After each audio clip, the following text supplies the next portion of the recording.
오늘 말씀 함께 보겠습니다. 고린도후서 4장 7절부터 15절까지 말씀입니다. 고린도후서 4장 7절부터 15절까지 신약성경 289면에 있습니다. 고린도후서 4장 7절부터 15절까지.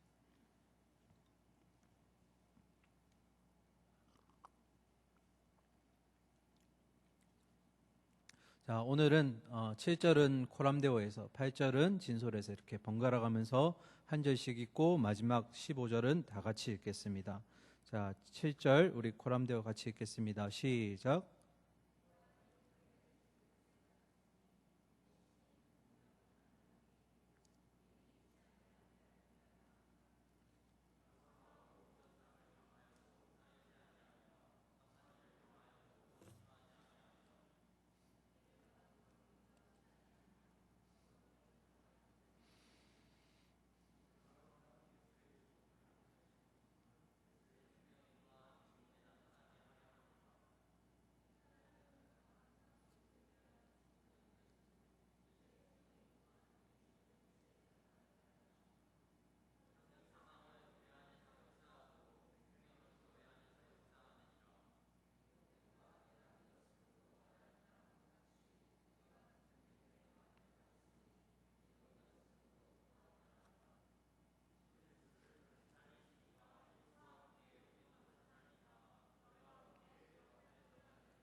(15절) 이는 모든 것이 너희를 위함이니 많은 사람의 감사로 말미암아 은혜가 더하여 넘쳐서 하나님께 영광을 돌리게 하려 함이라. 아멘.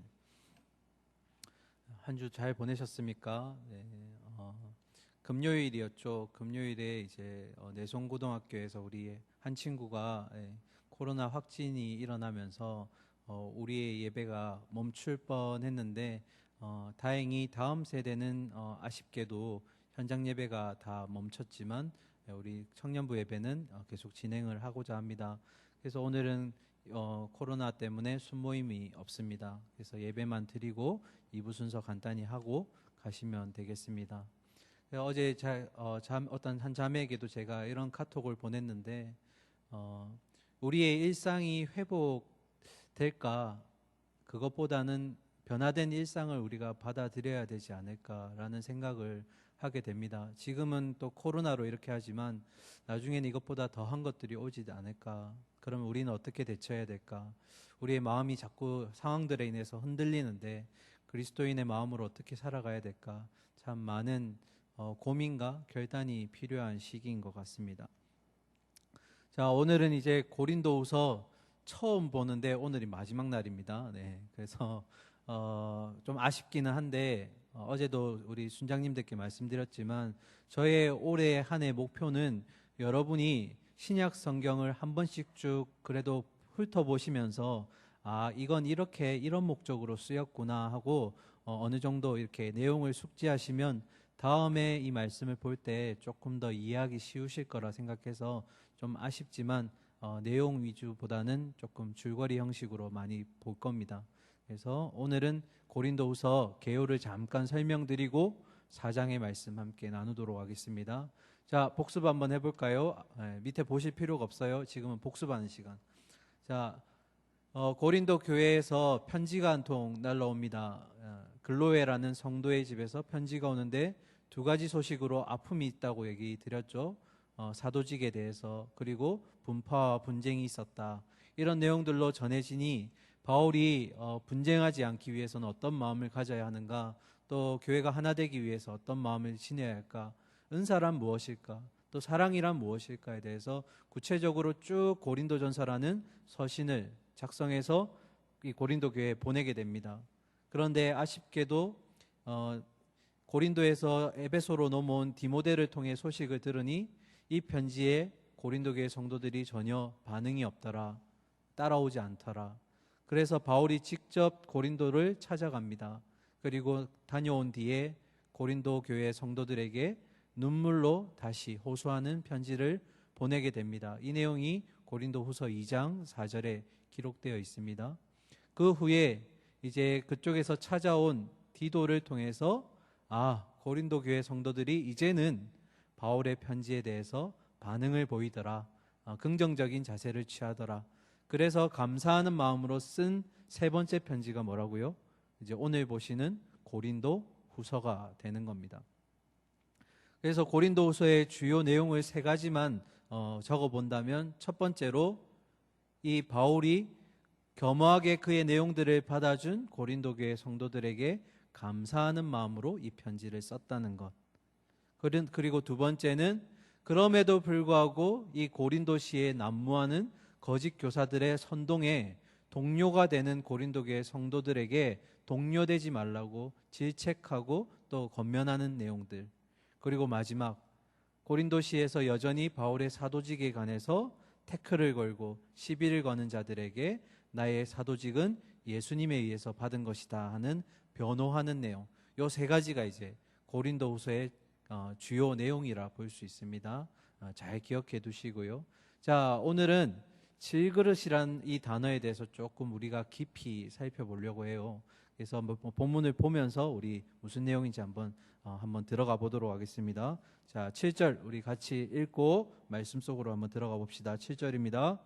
우리가 이 보배를 질그릇에 가졌으니 이는 심히 큰 능력은 하나님께 있고 우리에게 있지 아니함을 알게 하려 함이라. 아멘.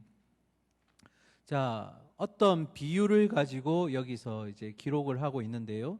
그 비유의 상징적인 의미가 두 개가 나옵니다. 첫 번째가 보배예요. 보배. 그런데 그냥 보배라고 하지 않고 이 보배라고 되어 있어요. 네, 이 보배. 그렇다면 이 보배는 어디에 나올까요? 네, 보배부터 해결하고 갑시다. 보배가 뭘까요? 보배. 제가 예전에 어렸을 때 주일학교 다닐 때 제 친구 중에도 이름이 보배가 있었어요. 학교에 가도 보배라는 이름이 있었어요. 지금 들으면 조금 촌스러울 것 같은 근데 예뻐요, 이름이. 예. 이 보배의 뜻이 뭐냐면 금이나 은 같은 것들을 재련해서 빛나게 만든 보석을 얘기할 때 보배라고 해요. 예, 빛이 나는 보석, 재련된 보석, 이걸 이제 보배라고 불러요. 그리고 또 한 가지 이제 질그릇이 나오죠. 질그릇은 뭐예요? 뭘까요? 질그릇. 제가 미처 사진을 준비하지 못했는데 이 질그릇이라는 것은 흙을 이렇게 뚝딱뚝딱 해가지고 만든 다음에 불에 구워서 만든 용기를 질그릇이라고 해요. 그래서 이 질그릇을 겉으로 보면 첫 번째로 윤기가 없어요. 그냥 탁해요. 네. 그리고 만져보면 약간 물컹물컹한 느낌도 있어요. 그리고 한번 금이 가면 회생이 불가돼요. 깨지면 어떻게 되는 거예요? 복원이 안 되는 거예요. 그런데 오늘 이 두 가지가 이제 함께 놓여 있게 되는데 하나의 비유가 되는 겁니다. 그러면 이제 보배부터 해결하고 갑시다. 이 보배라고 했을 때 이 보배는 어디에 원뜻이 있냐면 바로 앞절인 6절에 있습니다. 6절에서 한번 찾아볼까요? 자, 잠시 6절을 보겠습니다. 제가 화면에 보내드리지 않았는데, 자, 우리 성경을 보면서 한번 찾아봅시다.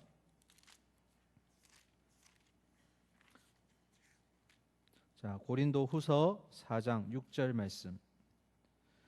어두운 데에 빛이 빛이라 말씀하셨던 그 하나님께서 예수 그리스도의 얼굴에 있는 하나님의 영광을 뭐라고요? 아는 빛. 이 빛을 우리 마음에 비추셨느니라. 자, 그러면 보배는 원뜻은 뭐예요? 뭘까요?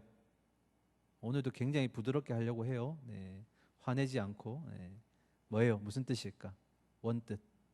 예수 그리스도에게서 나타나는 누구의 빛이요? 하나님의 영광의 빛. 그 빛이 바로 오늘 비유가 바로 보배가 되는 거예요. 네. 여기까지 이해가 되셨어요? 그러니까 예수님의 얼굴 속에 누구의 빛이 나는 거예요? 하나님의 영광의 빛이 나타나는 거예요. 구약에서도 이런 모습을 본 적이 있습니다.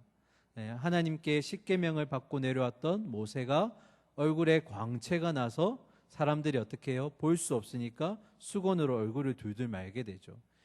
예전에도 얘기했지만 모세가 피부가 좋아서가 아니에요. 뭐 때문이죠? 하나님의 영광의 빛이 모세와 대면하던 중에 이 얼굴에 묻어났고 간접적인 비침에도 불구하고 사람들이 쳐다볼 수가 없더라. 그 정도로 하나님의 이 선한 빛이 빛난다라는 거예요. 자, 우리 앞뒤 좌우의 사람들 보면서 하나님의 얼굴에 빛이 비치나요? 비쳐요? 비쳐야 돼요. 네, 저도 그렇고 여러분도 그렇고 어떻게 해요? 하나님의 이 영광의 빛이 여러분의 얼굴 가운데 환하게 비치고 있고 비춰질 줄 믿습니다. 아멘. 네, 비춰줘야 돼요. 네. 자, 그런데 이 질그릇은 보통 성경에서 이제 해석을 할 때나 아니면 우리 다른 설교자들이 얘기하실 때 원뜻 얘기하면 보통 사람의 연약함 또 어떤 한계성 있는 그런 모습들을 비유할 때 이 질그릇을 많이 씁니다. 그런데 오늘은 조금 더 들어가 보려고 해요. 질그릇의 어떤 속성을 조금 더 생각해 보면서, 자, 그러면 이제 다음 생각해 볼게. 질그릇은 윤기도 없고 볼품도 없는 그런 용기예요. 그런데 그 속에 뭘 담는다고요? 하나님의 영광의 빛이라는 보배를 담는 거예요. 이게 어울릴까요? 영광의 빛이라는 보배라는 어떤 보석을 담기에는 그릇이 너무 미흡해 보이지 않아요?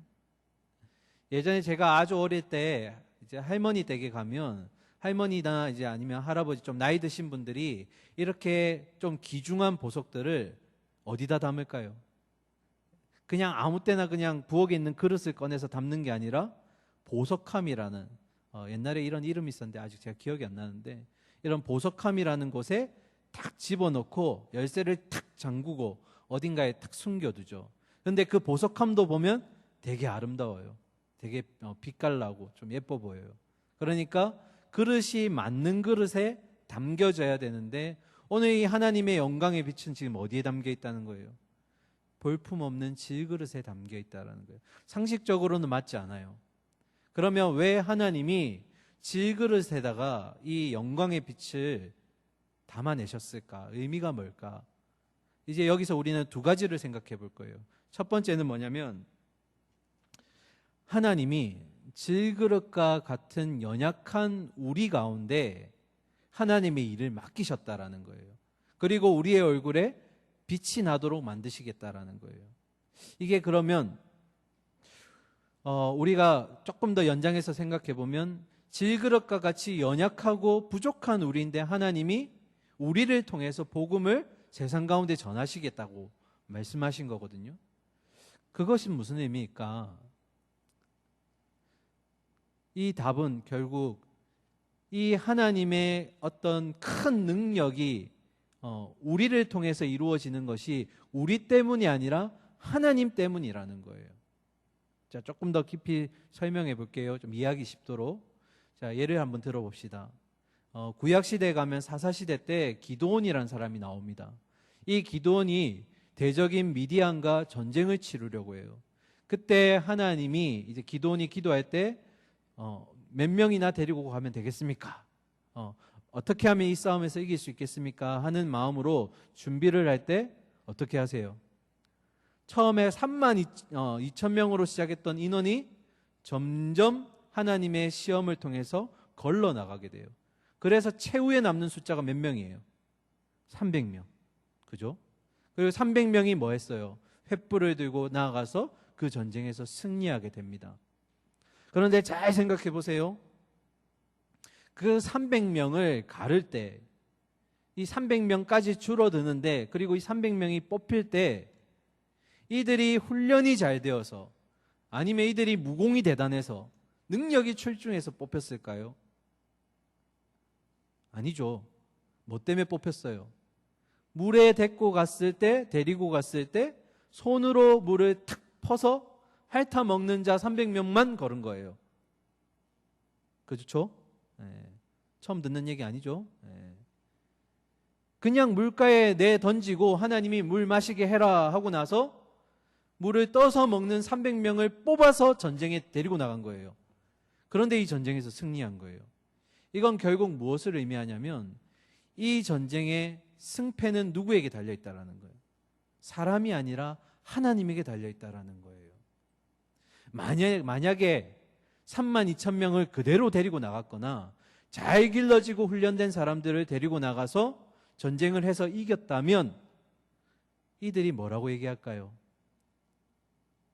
우리 때문에, 나 때문에 이 싸움은 이긴 거야 라고 할 수 있는 그 근거들을 다 걸러내신 거예요. 이해가 되죠? 이 싸움은 하나님의 능력으로 말미암아 이겨냈다라는 것을 지금 이 300명을 통해서 말씀하신 거예요. 이 300명이 훌륭한 용사라서 그런 게 아니라 하나님이 뒤에서 일하셨기 때문에. 결국 무슨 의미냐면 질그릇과 같은 연약한 우리들을 사용하셔서 하나님이 일하시는 이유는 하나님의 큰 능력을 보여주시기 위해서, 우리 때문이 아니라. 그래서 아까 7절 마지막에 뭐라고 되어 있어요? 우리가 이 보배를 질그릇에 가졌으니 이는 심히 큰 능력은 누구에게 있다고요? 하나님에게 있고 우리에게 있지 않다. 이 말이 그 말이에요. 지금 세상 가운데 하나님의 일을 할 때 우리를 들어서 사용하시는 분이 하나님이시지만 그것이 우리가 강하기 때문에, 우리의 능력이 출중하기 때문에 그렇게 쓰시지 않는다라는 거예요. 하나님은 하나님의 일을 하실 때 하나님의 지혜와 능력을 부어주십니다. 결코 우리의 힘만으로 하게 하지 않으신다라는 거예요. 이걸 잘 기억하셔야 됩니다. 이것이 질그릇의 첫 번째 의미예요. 연약하고 부족하고 볼품없어 보이는 우리를 들어서 쓰신다는 것은 그것이 하나님의 일이고 하나님의 능력이기 때문이다. 여기까지는 한 번쯤 들어보셨을 법한 내용들이에요.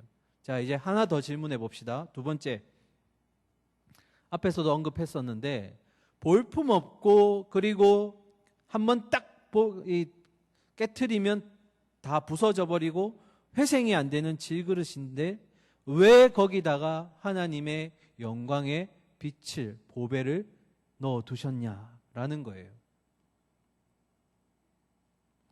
잘 들어보세요. 지금 이 그릇 때문에 빛이 나야 되고 빛이 전파되어야 될 이 하나님의 영광의 빛이 가려지고 있어요. 우리가 생각하는 질그릇은 우리가 이렇게 대접 같은 것들을 보통 생각하시는데 흙으로 만든 모든 것들은 다 질그릇이라고 불러요. 그리고 유대인들이 주로 쓰는 질그릇은 그릇도 있겠지만 이 우리말로 하면 항아리 같은 위에 입이 있고 약간 둘러싸는 것 같은 그런 그릇들도 질그릇이라고 불러요. 자, 그러면 여기에다 딱 보배를 집어넣으면 아무리 보배가 빛이 나고 예쁘더라도 겉으로 둘러싸는 뭔가가 있으면 빛이 나요, 안 나요? 안 나는 거예요. 그럼 어떻게 해야 될까요? 이 질그릇이 깨어져야 된다라는 거예요. 부서져야 된다라는 거예요. 그러면 우리에게 이제 대입해 봅시다. 우리 안에 뭐가 있다고요? 하나님의 영광을 나타내는 빛이 있어요. 우리는 뭐라고요? 그것을 담아내는 질그릇이라고요. 그럼 우리가 뭐 해야 된다는 거예요? 아까 우리 기도자가 이미 답을 주셨는데 우리가 깨어져야 된다는 거예요. 우리가 부셔져야 된다는 거예요. 조금 더 구체적으로 얘기하면 두 가지가 깨져야 됩니다. 첫 번째, 내 안에 하나님을 가로막고 있는 모난 부분들, 그런 개성들, 하나님과 반대되게 하는 것들을 어떻게 해요? 깨어 부셔야 돼요. 나의 삶이 그렇지 못하면 깨어 부셔야 돼요. 그리고 또 한 가지, 하나님을 믿기 때문에 오는 많은 박해와 고난 가운데 우리가 깨어진다라는 거예요. 두 가지 깨어짐. 첫 번째, 내적인 깨어짐. 내 안에 하나님을 적대시하고 하나님의 신앙에 있어서 불순물들을 어떻게 해요? 하나하나 깨부셔 나가는 거예요. 그리고 또 한 가지, 예수를 믿음으로써 말미암아 이 세상에서 얻게 되는 환난과 고난 가운데 우리가 깨어질 수도 있다라는 거예요. 이것은 필수적인 거예요. 그런데 돌이켜 생각해 보면 바울이 이방 사역을 소명을 받기 시작하면서 사역을 나아갔을 때 바울의 이 근본적인 어떤 상황들이 나아질까요? 나아지지 않을까요? 나아지지 않아요. 바울이 끝까지 안고 갔던 것 중에 하나가 뭐냐면 그의 질병이었어요. 그죠? 첫 번째 1차 사역, 2차 사역, 3차 사역, 그리고 로마로 갈 때까지 그 이후까지 바울을 괴롭히는 병들이 너무 많았어요. 그 중에 대표적인 게 뭐예요? 눈병. 이 질병이 너무 심해가지고 바울은 굉장히 고생을 많이 했어요. 그래서 바울이 성경을 쓸 때 대필자를 두고 쓰기도 했어요.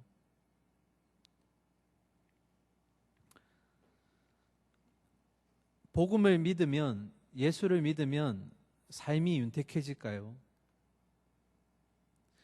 오늘날 많은 분들이 예수님을 믿으면 우리의 질그릇들이 그릇이 바뀔 거라고 자꾸 생각해요. 금그릇으로, 은그릇으로. 뭔가 내가 조금 더 나아질 거라는 오해들을 하게 돼요. 그러니까 질그릇인 우리가 질그릇으로 깨어지는 것이 아니라 하나님을 믿음으로써 오히려 그릇이 바뀌어야 된다라는 생각을 암암리에 한다라는 거예요.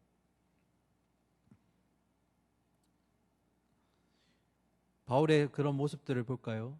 바울이 복음을 이방 사역에 전하러 다녔을 때 모든 사람들이 바울의 이 복음을 받아들였나요? 아니죠. 바울을 박해하고 쫓아내는 자들이 오히려 더 활동하는 모습들을 보았어요. 그리고 바울이 이방 사역하면서 그의 경제적인 여건이 나아졌던가요? 아니요. 너무너무 힘든 생활들을 해나갔어요. 자급자족해야 될 정도로. 그러면 바울의 질병은 아까도 얘기했지만 끝에는 나아졌을까요? 아니요. 끝까지 질병을 안고 살아가요. 우리는 예수님을 믿으면 자꾸 우리의 어떤 상황들이 그리고 어떤 우리의 모습들이 더 윤택해지고 더 좋아질 것이라고 착각하게 돼요. 우리의 존재라는 것이 고귀한 무언가로 바뀔 것처럼, 우리의 삶이 더 윤택해질 것처럼, 우리가 마치 모든 것을 할 수 있는 것처럼 예수님을 그렇게 잘못되게 믿고 있다라는 거예요. 오히려 바울은 복음을 전할 때 많은 사람들로부터 질타받게 돼요. 성경에 나와 있지 않지만 아마 그랬을 거예요. 바울, 당신이 말하는 그 복음이 진짜라면 왜 당신의 삶은 그렇게 변화되지 않은가? 왜 그렇게 멋진 삶이 되지 않고 당신의 질병조차 해결되지 않는 그런 삶이 당신에게 있어서 무엇을 보고 배우라는 말이냐? 이렇게 얘기할 거란 말이죠. 오늘날 우리에게도 동일해요. 내가 예수님을 믿고 나서 주변 사람들이 가장 먼저 궁금해하는 게 뭐예요? 그래서 너가 경제적인 상황이 해결이 됐어? 사람과의 관계의 문제에서 해결이 됐어? 뭘 보는 거예요? 내가 교회를 다니면 뭔가 복을 받고 뭔가 회복될 것 같고 잘 될 것 같은 어떤 그런 오해들을 한다라는 거예요. 그런데 이게 하나님의 방법이 아니라고 오늘 지금 본문은 얘기하고 있는 겁니다. 8절과 9절 보고 다음 얘기하도록 할게요. 8절입니다. 우리가 사방으로 우겨쌈을 당하여도 쌓이지 아니하며 답답한 일을 당하여도 낙심하지 아니하며 9절 박해를 받아도 버림받지 아니하며 거꾸로 뜨림을 당하여도 망하지 아니하고. 조금 어려운 말이라서 제가 쉽게 다시 한번 읽어드릴게요. 여러 가지 환난을 당해도 공경에 빠지지 않으며 난처한 일을 당하더라도 낙심하지 않게 되며 박해를 받아도 버림당하지 않게 되고 넘어뜨림을 당해도 망하지 않는다. 이게 지금 바울이 얘기하는 거예요. 박해가 오는 거예요? 오지 않는 거예요? 와요. 복음을 전파함으로써 예수님을 믿음으로써 박해는 필수적으로 따라 붙어요. 그런데 넘어진다고 했어요? 안 넘어진다고 했어요? 안 넘어진다고 했어요. 망하지 않는다라고 했어요. 그러면 박해와 고난은 필수인데 어떻게 넘어지지 않는가? 그 답은 어디에 있을까요? 그 답은 바로 10절에 있어요. 그 넘어지지 않는 이유, 망하지 않는 이유. 자, 10절 보기 전에 그 답이 질그릇인 우리에게 있을까요? 없을까요? 없어요. 연약한 우리에게는 없어요. 그러면 그 답은 어디에 있는가? 10절 같이 읽읍시다. 시작. 우리가 항상 예수의 죽음을 몸에 짊어짐은 예수의 생명이 또한 우리 몸에 나타나게 하려 함이라. 두 가지가 나옵니다. 예수님의 죽음과 부활. 이것이 누구에게 있다고요? 우리의 몸에 있다. 두 글자로 얘기하면 연합이라는 거예요. 예수의 죽으심과 부활하심이 우리와 연합됨으로써 우리가 박해를 당하더라도, 그리고 고난을 당하더라도 넘어지지 않고 망하지 않는 이유가 된다라는 거예요. 자, 한 번만 더 생각해 봐요. 만약에 우리가 예수님을 믿었을 때 우리의 문제들이 단번에 해결됐다면, 집에 붙어있던 빨간 딱지가 갑자기 다 떼어지고 우리 가족 중에 아팠던 사람이 예수님을 믿자마자 바로 회복되고, 취업이 안 돼서 너무 힘들었는데 예수님을 믿으니까 바로 대기업에 취업이 되고, 이랬다면 예수님을 안 믿는 사람 누가 있겠어요? 예수 믿기만 하면 다 회복이 되는데. 그런데 이게 하나님 방법이 아니라는 거예요. 오히려 하나님 방법은 뭐예요? 박해가 필수고 고난이 필수인데 그것들을 통해서 우리가 어떻게 된다고요? 질그릇처럼 깨어진다라는 거예요. 부셔진다라는 거예요. 그런데도 깨어지고 부서지는 가운데서도 우리가 넘어지지 않는 이유는 뭐라고요? 예수님과 연합하기 때문에. 조금 아리송하죠? 어렵고. 자, 여기서 이제 조금 더 깊이 들어갑시다. 기독교에 있어서 가장 역설적인 진리가 뭐냐면 죽음으로 생명을 얻는다라는 거예요. 예수님이 십자가에 죽으심으로써 우리가 생명을 살게 되었다라는 거예요. 이게 가장 기독교의 역설적인 진리이자 논리예요. 예수님이 죽으셔야만 해요. 그리고 부활하심으로써 우리가 어떻게 해요? 함께 그 부활에 연합하게 되는 게 이게 기독교의 진리예요. 자, 조금 더 깊이, 우리가 마지막에 최종적인 승리를 할 것이라는 걸 우리는 믿고 살아가죠. 그죠? 그걸 두 글자로 소망이라고 불러요. 그죠? 지난주 사랑하면서 배웠죠? 소망, 믿음은 언제 이루어진다고요? 마지막 때. 그때는 지금 희미했던 모든 것들이 어떻게 해요? 완전하게, 온전하게 보여질 것이다. 자, 그런 중에 우리는 최종적인 승리가 우리에게 있다는 걸 알고 있어요? 몰라요? 알고 있어요. 그럼에도 불구하고 우리가 걸어가는 이 인생길 가운데 크고 작은 핍박과 환난과 고난들이 온다라는 거예요. 그런데 우리가 결국엔 승리할 것을 알기 때문에 부서지는 거예요. 걸어가는 중에 박해가 오고 환난이 와도 어떻게 해요? 무너지는 거예요. 그럼으로써 내 안에 있던 예수님의 그 하나님의 영광의 빛이 세상 가운데 어떻게 해요? 비춰진다라는 거예요. 그래서 우리는 깨어져야만 돼요. 세상으로부터 오는 환난과 핍박이 우리를 깨부시려고 할 때 부서지는 거예요. 그런데 뭐예요? 참아내는 거예요. 그 부서지는 고통 가운데서도 이겨내는 거예요. 왜요? 최종적인 승리가 우리에게 있다는 것을 믿기 때문에. 그 키를 가지고 우리가 끝까지 달려가는 거예요. 이것이 예수 그리스도를 믿는 자의 소망이에요. 마침내 승리하리라. 마침내는 이기리라. 그래서 어떻게 해요? 이 또한 지나가리라. 이것이 우리가 질그릇으로 살아가야 되는 이유예요. 아시겠죠? 자, 11절 봅시다. 우리 살아있는 자가 항상 예수를 위하여 죽음에 넘겨짐은 예수의 생명이 또한 우리 죽을 육체에 나타나게 하려 함이니라. 12절. 그런즉 사망은 우리 안에서 역사하고 생명은 너희 안에서 역사하느니라. 아멘. 자, 이게 무슨 뜻일까요? 바울이 고린도 교회 성도들에게 또 앞으로 만나게 될 이방의 많은 주님을 알지 못하는 영혼들에게 찾아가서 복음을 전할 때 그 고난과 바울을 향한 핍박들은 필수적으로 따라붙어요. 그런 위험이 조금 더 세지면 뭐가 되는 거예요? 바울의 목숨까지도 뺏을 수 있다는 거예요. 그런데 그 죽음과 위험으로부터 복음을 전했을 때 그 고린도 교회 성도들은 어떻게 되는 거예요? 생명을 얻게 되는 거예요. 이것이 아까 기독교의 역설적인 이 진리가 여기에도 대입이 되는 거예요. 바울이 그런 어려움과 힘든 가운데서도 끝까지 복음을 전하니까 그 복음을 받아들인 자들은 어떻게 해요? 생명이 살게 되는 거예요. 이것이 우리가 해야 될 일이에요. 그래서 질그릇과 같은 우리가 하나님께로부터 받은 능력을 가지고 복음을 전해야 되는 이유예요. 우리는 비록 깨어지지만, 우리는 비록 부서지지만 그런 우리의 부서짐과 깨어짐을 통해서 누가요? 내 주변의 영혼들이 살아나는 거예요. 생명을 얻는 거예요. 마른 뼈들에 생기가 들어가게 되는 거예요. 이것이 우리가 해야 될 일이에요. 아시겠죠? 자, 13절 봅시다.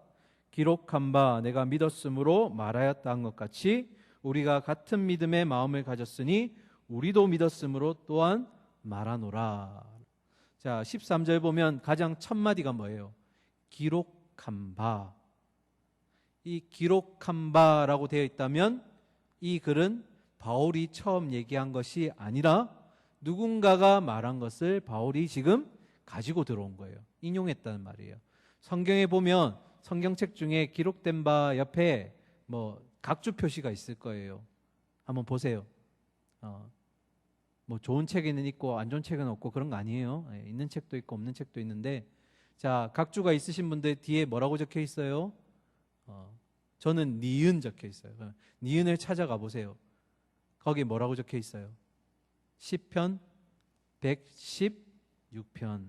이 말씀을 바울이 어디서 가지고 온 거예요? 시편 116편. 그러면 우리 한번 찾아가 봅시다. 시편 116편 쭉 앞으로. 시편 116편 8절부터 보도록 하겠습니다. 자, 8절. 못 찾으신 분들 앞에 화면 보시고요. 같이 읽겠습니다. 시작.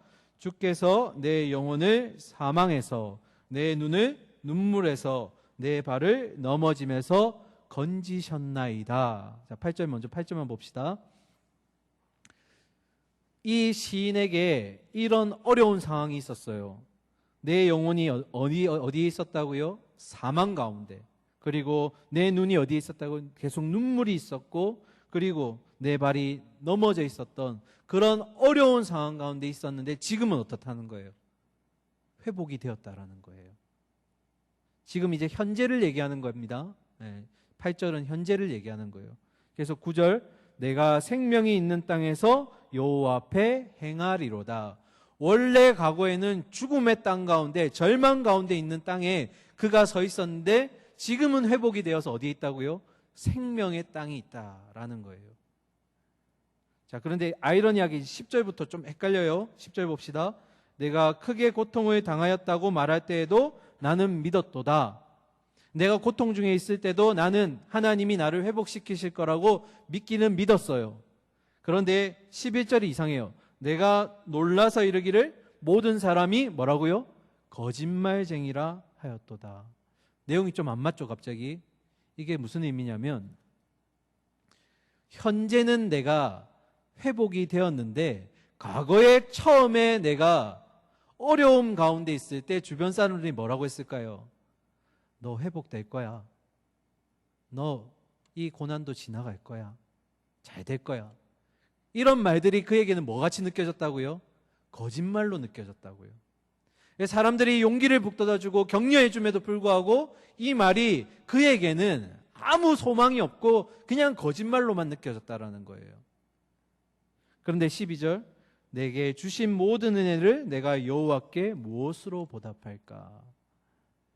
시간이 지나고 이 모든 일을 극복하고 나서 보니 아까 8절에서 얘기했던 사망 가운데 있었고 눈물 가운데 있었고 그리고 넘어짐 가운데 있었던 이런 과정들을 통해서 결국 내가 바로 서게 되었다라는 거예요.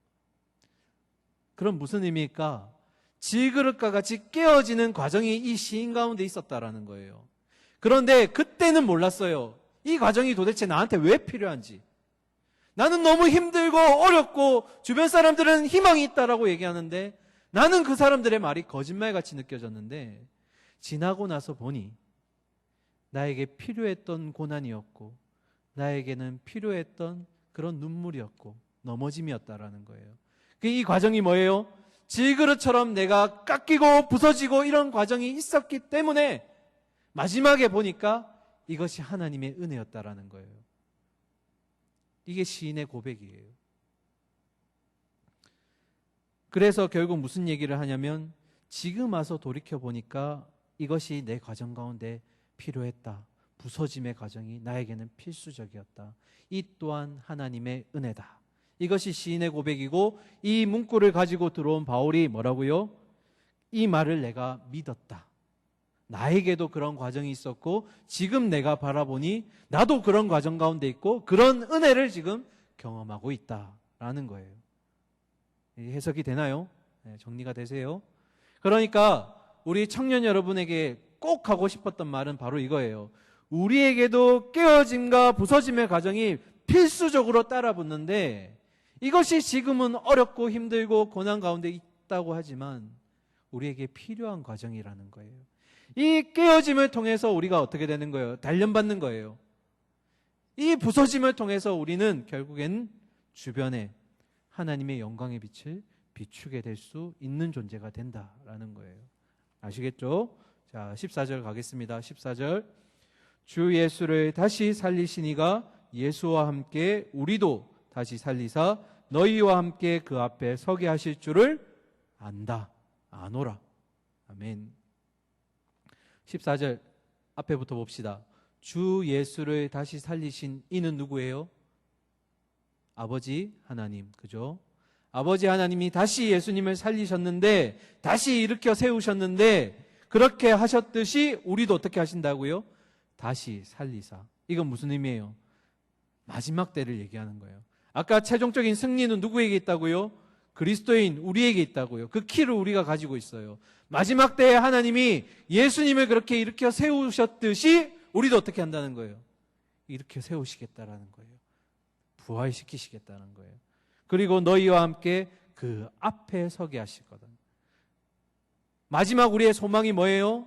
지금은 우리가 죄 가운데 있어서 하나님을 온전히 바라볼 수 없지만 마지막 믿음이 성취되는 그날은 하나님과 대면하는 그날이 된다라는 거예요. 지금 이 14절은 뭐예요?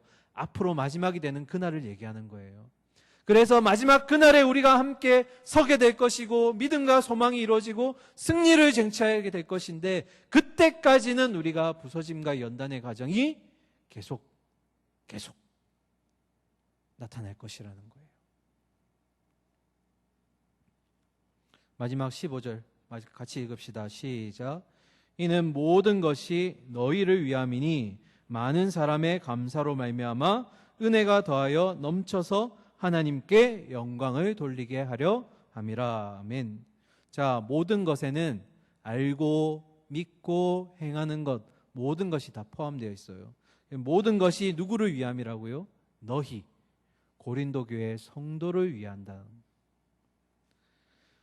자, 바울이 그렇게 박해받고 고난받는 가운데서도 이 복음을 그치지 않고 사명을 통해서 그들에게 전한 이유는 그들의 생명을 살리기 위함이라고, 그들을 위함이라는 거예요. 이게 사도들의 목적이에요. 임무이고 그리고 소명이에요. 오늘날 우리도 마찬가지예요.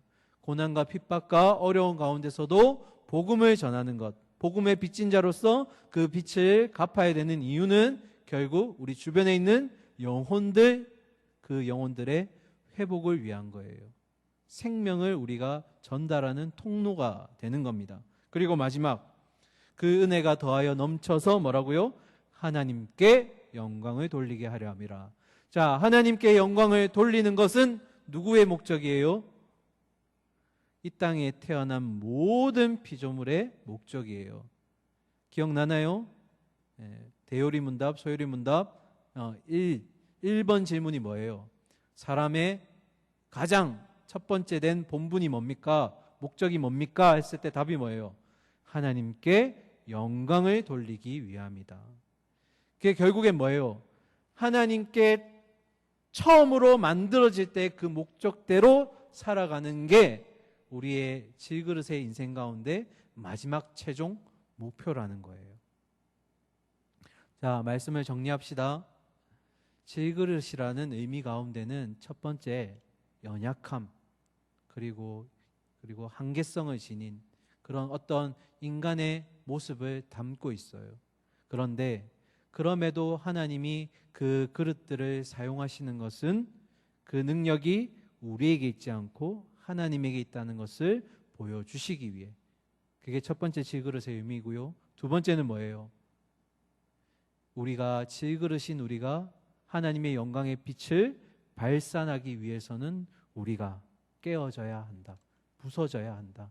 그것이 밖에서부터 들어오는 박해나 고난이 되었든 아니면 하나님과 대적하고 있는 우리의 어떤 모난 부분이 되었든 이런 정죄의 과정을 통해서 또 부서짐의 과정을 통해서 하나님이 보배가 이 땅 가운데 우리의 영혼 가운데 비춰져야 한다. 그리고 마지막 하나님의 영광을 올리는 우리의 목적이 이루어진다.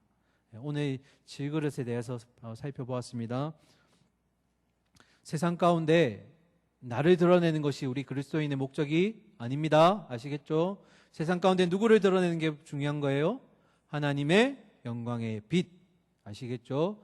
우리 얼굴을 통해서 우리의 말과 입과 그리고 행동과 그런 모든 가치관들을 통해서 하나님의 영광의 빛을 세상 가운데 그리고 주변 가운데 마음껏 발산하시는 저와 여러분이 되기를 축원합니다.